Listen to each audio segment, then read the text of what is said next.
All for Yaroslav the Wise. Welcome to the report from Tiger Mountain. We're going to talk about the Putin Tucker Carlson interview tonight on the show. Stick around and listen.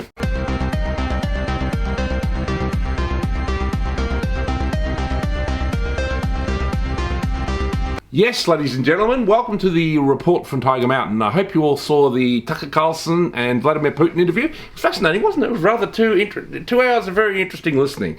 Obviously, the first half hour was, all about Russian history. We got to hear about wonderful people like Yaroslav the Wise, who I've dedicated this report for Tiger Mountain to. We went right back 1,000 years into Russian history, right back to some, can't even remember his name, but some kind of like Scandinavian dude who came over and founded Russia. Good on him, I say, good on him.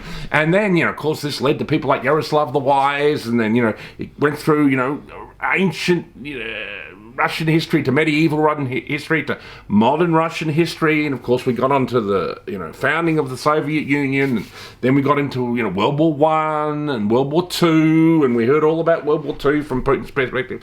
I mean, I think people in the Western world were sitting there. I can imagine millennials and Gen Z who watched the interview going, "What in the name of God is he talking about?"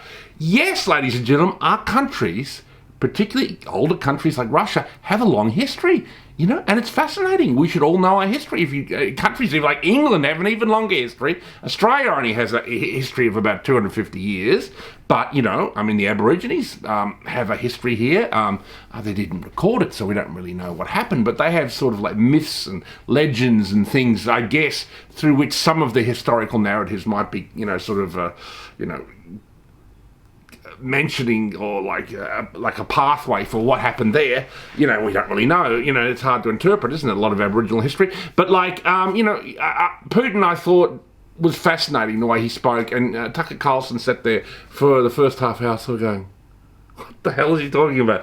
But, I guess he was making the point, and I think it's a point made by the Russian intellectual Alexander Dugin, who is a kind of Russian nationalist and is one of the advisors to Putin, that, Russia does have a long history, and not only that Ukraine has been a part of Russia throughout Russian history. And also, not only that, it seems like Putin is almost happy to accept an independent Ukraine, but it has to be a Russian-friendly Ukraine. It can't be a Ukraine that's hostile to Russia due to the relationship between the two countries. And obviously, Ukraine has been fairly friendly towards Russia since the end of World War II, often because it had no other choice under the Soviet rule, obviously under the Soviet Union, where it was pretty much occupied. But since the fall of the Soviet Russia and the Berlin Wall and all this stuff, there has been elements of independence has returned to Ukraine. But many of the leaders have surely been wary of Russia. They've at least been friendly towards it due to the proximity of the countries and also due to the trade routes. And, obviously Ukraine is the breadbasket of Europe, so there's been a lot of trade, food, things like this. So, there's huge relations there. And the other issue that Putin brought up after his history lesson was the issue of NATO. One of the things that, Gorbachev and Yeltsin were promised, when the Soviet Union dismantled itself, is that NATO wouldn't expand east, which of course it has. NATO has just expanded its charter further and further east towards Moscow, to the point where the Russians are going, what the hell is going on? So I believe NATO has been weaponized as a kind of globalist entity of aggression against Russia. And that's pretty much exactly what Putin says. And so, obviously there was the coup in Ukraine in 2014. Putin talks about that. And he talks about how, this was essentially a foreign coup funded by the CIA, and also that, foreign, people, often Jewish people, took over the government in 2014 and then began to attack ethnic Russians in the east of Russia, in areas like the Donbass and stuff like this. And so this created the atmosphere, the kind of tender powder keg, that launched the Ukraine war, and which is why, I think Putin felt, he needed to invade. Putin didn't actually get on to, I guess, why he did invade until about an hour into the interview. Anyway, it was really fascinating, and, I think you should all watch it. So if you haven't seen it, go check it out. It's on Twitter, obviously. It's on X, so check it out there. But I thought, it was good to hear Putin, and I'm glad Putin sort of just took the time to explain the whole situation, to explain the the elements of Western aggression and the role of the Zionists in this war.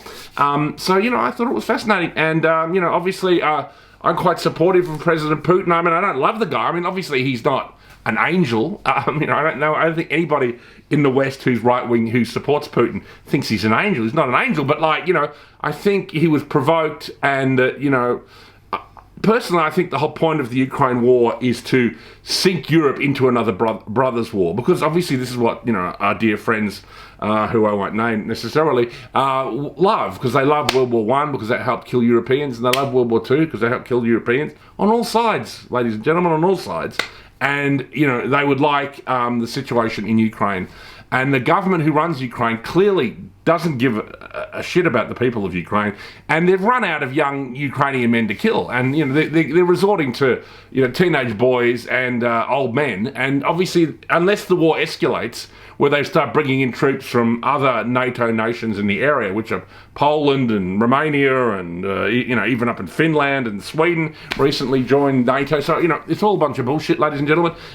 So this is what I think Putin was trying to explain. And what we're told in our Western media is a bunch of propaganda. So, you should ignore it, and you should subscribe to RT, which is the Russian news network. I mean, it's not always spot on. I mean, obviously it has a pro-Putin bias, but, Western media has a other interests bias, and that's our entire media, every single channel. So there it is, ladies and gentlemen. That's my analysis of the Putin and Tucker Carlson interview. Go check it out, and also watch Tucker's sort of adventures, where he looks into like supermarkets and he looks into the subway system and how Russia has a much better civilization than much of America these days. So that's quite extraordinary as well. So check it out, and that's the report from Tiger Mountain for this week.